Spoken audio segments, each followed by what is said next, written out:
할렐루야. 아름다운 가족 여러분 안녕하세요. 2023년 새해가 되었습니다. 올 한 해 우리 성도님들 건강하시고 또 가정과 자녀분들 위해 수고하시는 일터 위에 또 모든 기도 제목 위에 하나님의 풍성하신 은혜와 기도의 응답과 또 부흥의 역사가 임하기를 주님의 이름으로 축원합니다. 아멘. 다윗의 아둘람의 공동체처럼 특별히 올 한 해는 예배를 통해서 하나님과 깊은 영적인 교제를 이루므로 우리의 가정과 교회에 큰 회복과 부흥의 역사가 임하기를 소망합니다. 그렇게 하나님께서 역사하여 주시고 또 은혜를 베풀어 주실 줄로 믿습니다. 아멘. 오늘부터는 이제 야고보서의 말씀을 보겠는데요. 생명의 삶 순서에 따라 진행되고 있습니다. 특별히 이제 신년을 맞이하였으니까는요. 토요일과 다음 주 월요일까지 야고보서의 말씀을 좀 정리하고 마치도록 그렇게 하겠습니다. 오늘은 2023년 1월 3일 말씀은 야고보서 1장 보겠습니다. 야고보서 1장 1절에서 4절까지입니다. 하나님과 주 예수 그리스도의 종 야고보는 흩어져 있는 12지파에게 문안하노라. 내 형제들아, 너희가 여러 가지 시험을 당하거든 온전히 기쁘게 여기라. 이는 너희 믿음의 시련이 인내를 만들어내는 줄 너희가 알미라. 인내를 온전히 이루라. 이는 너희를 온전하고 구비하여 조금도 부족함이 없게 하려 함이라. 아멘. 이제 오늘부터 이번 한 주는 야고보서의 말씀을 살펴보겠습니다. 오늘은 야고보서의 배경을 먼저 말씀드리고 본문으로 들어가도록 하겠습니다. 사람마다 특별히 좋아하는 성경책이 좀 있는 것 같아요. 저는 개인적으로 야고보서를 좋아합니다. 사람이 건강할 때 좋게 느껴지는 성경이 있고 또 병들었을 때나 어려운 시험을 당할 때 은혜가 되는 성경이 따로 있는 것 같습니다. 이 종교개혁자 마틴 루터는 야고보서를 그렇게 좋아하지 않았다고 합니다. 지푸라기 서신이라고 했는데요. 그 이유가 이 야고보서에서는 예수 그리스도에 관한 이야기가 별로 언급되어 있지 않기 때문이라고 했습니다. 실제로 야고보서는 예수님에 대한 언급이 딱 2번 나옵니다. 예수님의 순환, 부활, 영생 이런 교훈이 언급되어 있지 않고요. 그래서 기독교적 복음이 좀 약하다. 오히려 일반적인 윤리에 가깝지 않은가. 이른바 캐리그마적인 메시지가 빈약하다고 생각해서 역사적으로 야고보서를 등한시했던 그런 이유가 있기도 하였습니다. 근데 여러분, 우리가 에스더서도 보았지만 하나님의 이름이 한 번도 언급되어 있지 않습니다. 하지만 그 어느 책보다도 하나님의 살아계심과 일하심이 극명하게 드러난 성경 중에 하나가 에스더서 아니겠습니까? 그래서 야고보서는 우리에게 바른 신앙을 말씀해 주고 있습니다. 구원 얻을 수 있는 바른 믿음은 어떤 믿음이냐? 이것을 말씀해 주는 책이 서신이 바로 야고보서입니다.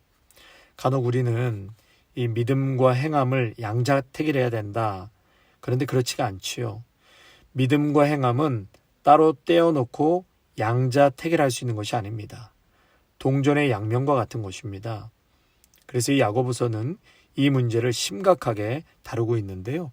야고보서 2장 21절과 22절에 보면 우리 조상 아브라함이 그 아들 이삭을 제단에 드릴 때에 행함으로 의롭다 하심을 받은 것이 아니냐. 내가 보거니와 믿음이 그의 행함과 함께 일하고.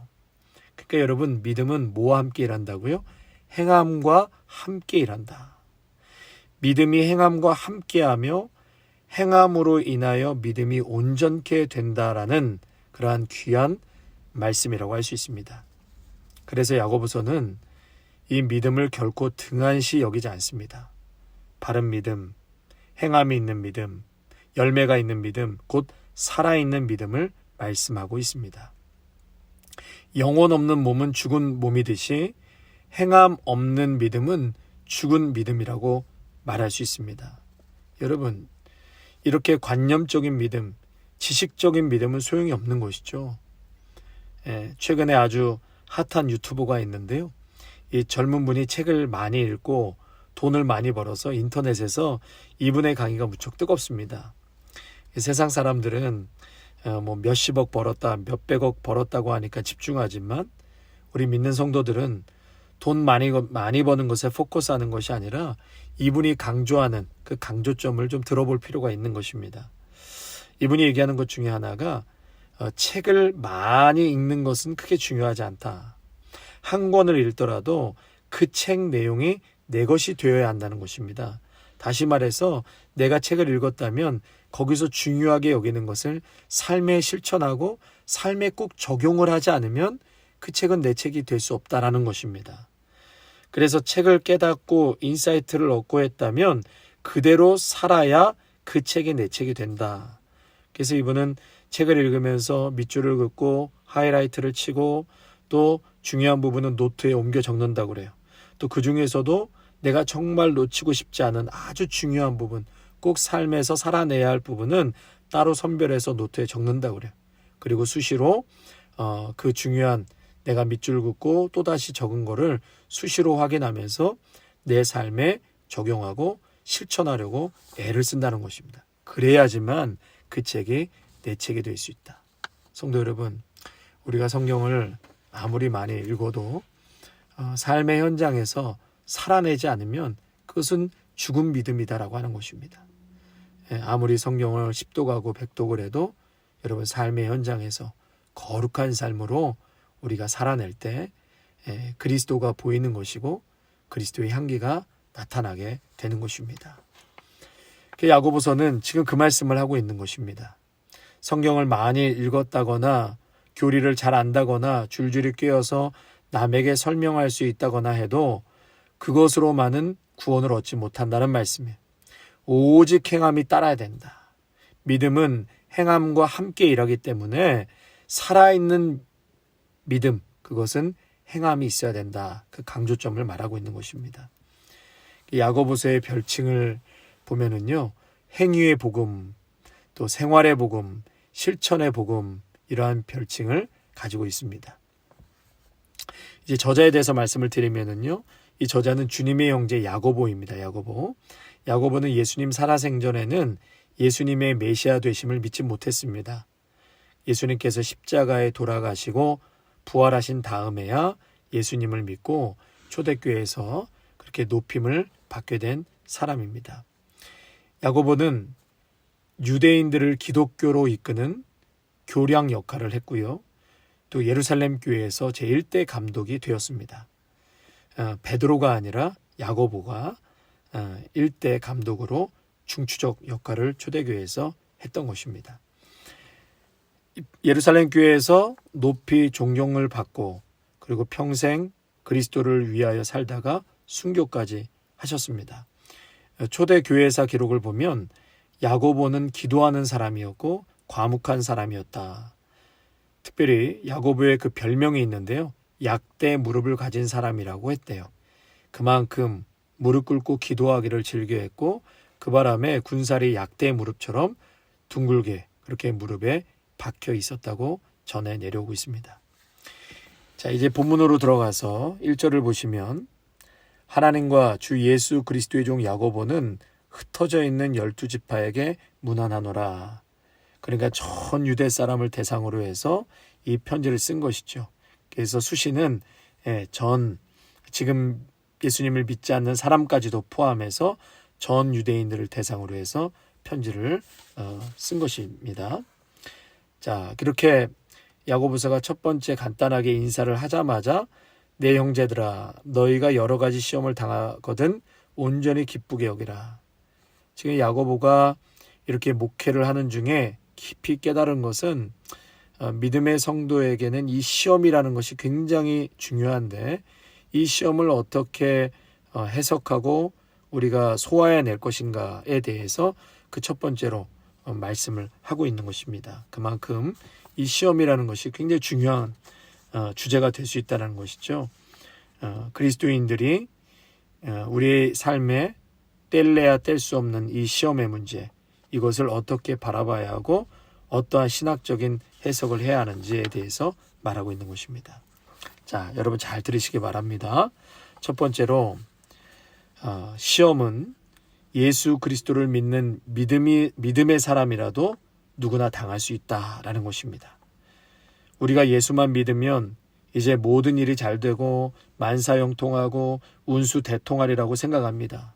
돈 달라면 돈 주시고 건강 달라면 건강 주시고 정욕적으로 구하는 것을 착착 주시는 하나님으로 착각하면 그것은 큰 오해입니다.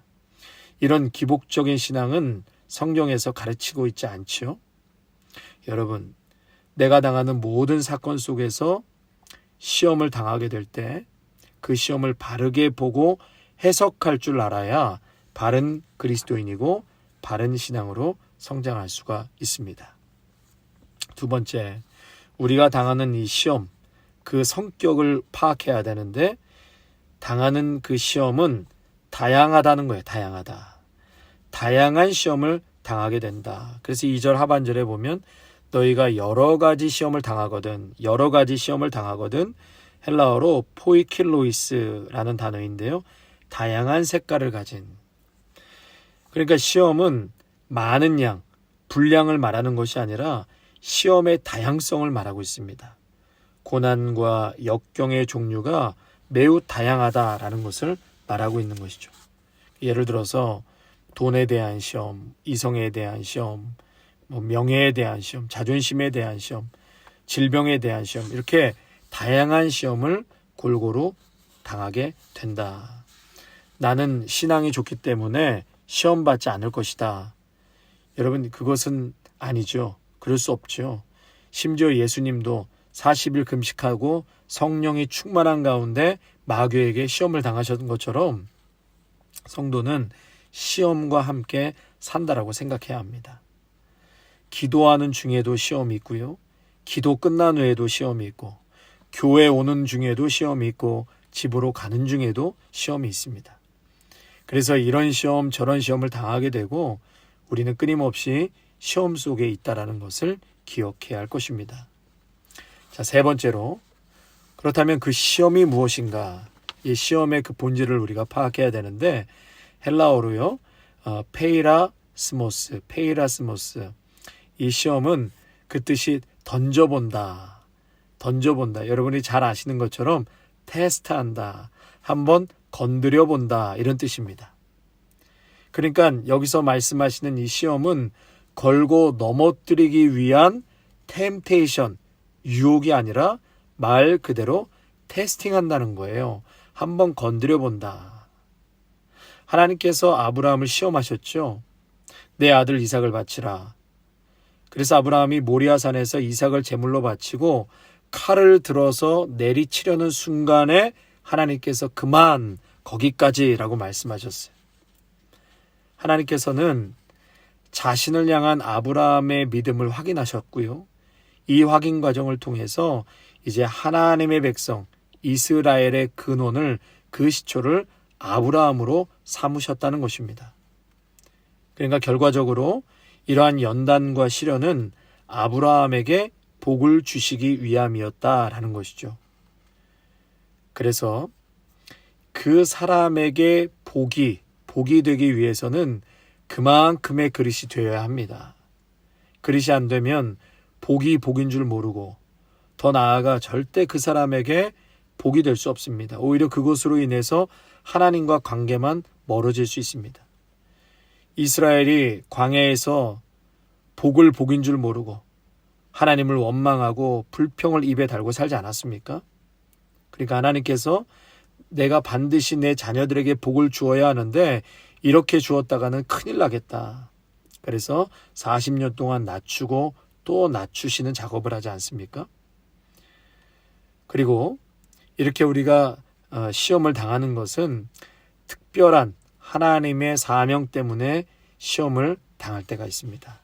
하나님의 특별한 사명 때문에 어떠한 상황에서도 하나님만 바라보고 또 많은 것을 품고 담을 수 있도록 넓고 깊게 만들기 위한 시험을 당할 때가 있다. 그래서 하나님의 시험은 믿음을 성장케 하지만 반대로 마귀의 시험, 그것을 템테이션이라고 하죠. 그 템테이션, 유혹은 범죄케 하는 것입니다. 내가 보지 말아야 하고 가지 말아야 할 곳에 가서 한번 내 믿음을 테스트해 보겠다, 믿음을 성장케 해보겠다. 여러분, 이것처럼 어리석은 말이 어디 있겠습니까? 보디발의 아내 유혹의 요셉은 그 자리에서 도망쳤습니다.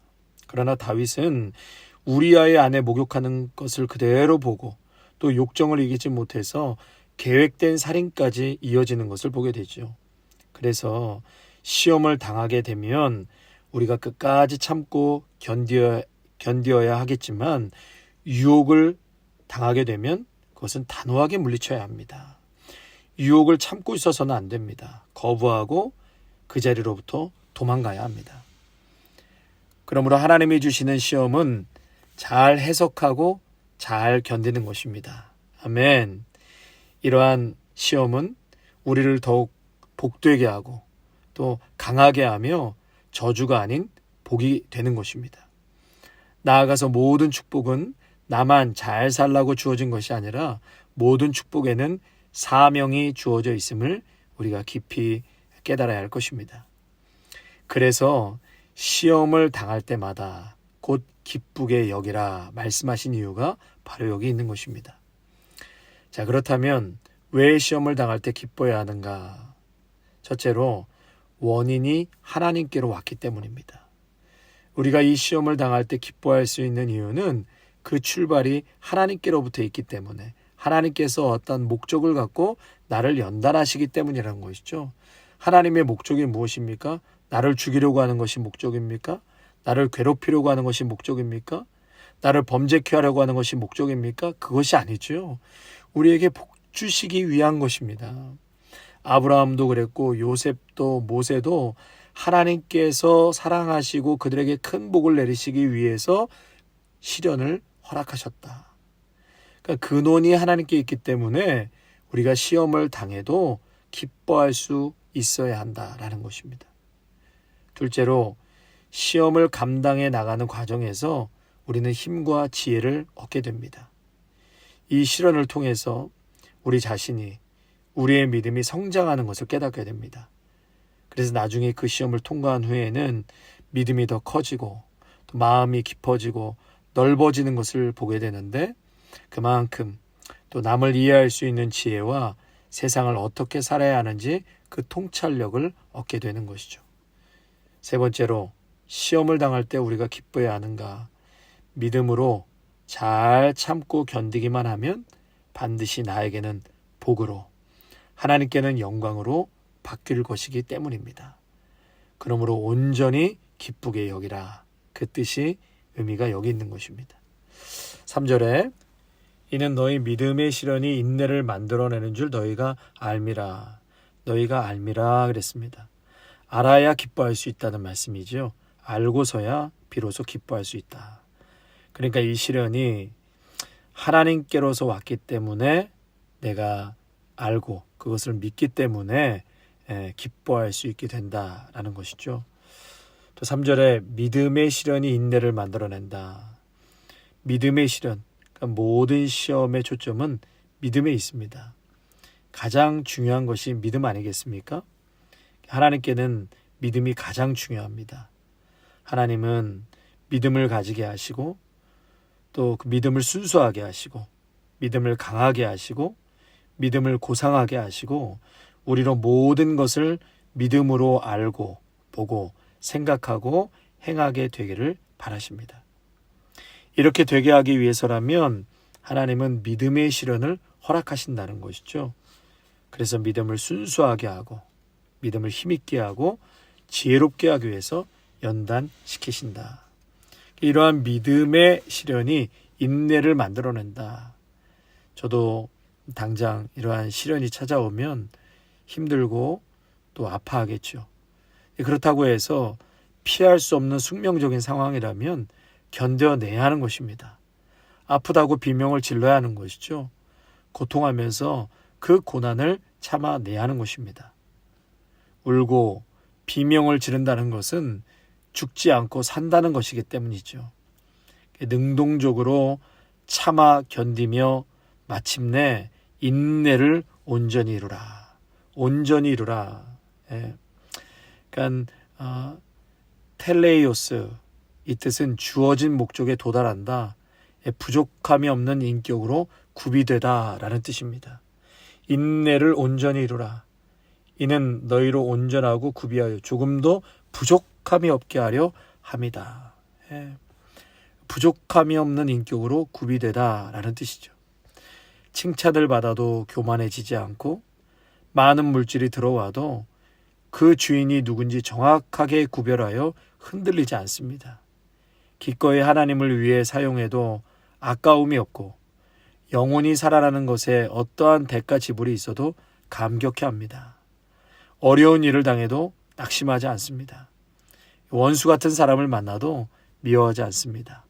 힘든 일도 주저하지 않고 넉넉하게 이길 수 있게 된다. 그것이 바로 온전하여 구비하여 조금도 부족함이 없게 하려 함이라. 사랑하는 성도 여러분, 시험은 싫지만 시험을 통하여 주시는 하나님의 큰 축복이 있습니다. 은혜가 있습니다. 시험은 내가 싫다고 거절할 수 있는 성격이 아닙니다. 이 시험의 주체는 내가 아니라 하나님이시기 때문에 그렇습니다. 하나님으로부터 온 시험이라는 것을 내가 알게 된다면 그것이 믿음이 되고, 그렇게 알고 믿음이 있다면 오늘 힘들어도 기뻐할 수 있는 것이죠. 왜요? 그 시험은 우리를 연단해서 마침내 하나님께서 우리 모두에게 복을 주시고 또 하나님의 사명을 감당케 하시기 위한 목적 있는 시험이기 때문인 것입니다. 그렇기 때문에 오늘 시험을 만나거든 온전히 기쁘게 여기라. 인내를 온전히 이루라. 이 두 가지의 권면을 우리가 깊이 묵상하고 이 시험을 긍정적으로, 신앙적으로 받아들이시기를 바랍니다. 아멘. 하나님, 오늘 시험에 대한 말씀을 또 주시고 깊이 묵상케 하시니 감사를 드립니다.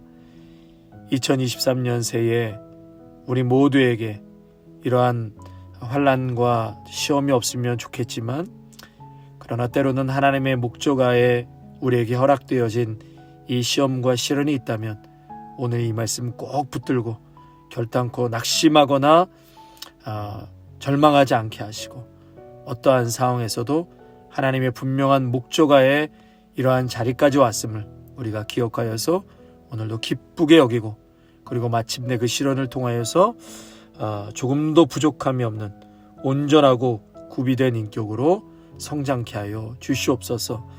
품지 못할 사람이 없게 하시고 더 그 마음과 영혼이 깊어짐으로 하나님 앞에 영광 돌릴 수 있는 우리들의 복된 삶이 되게 하옵소서. 예수님의 이름으로 기도하옵나이다. 아멘.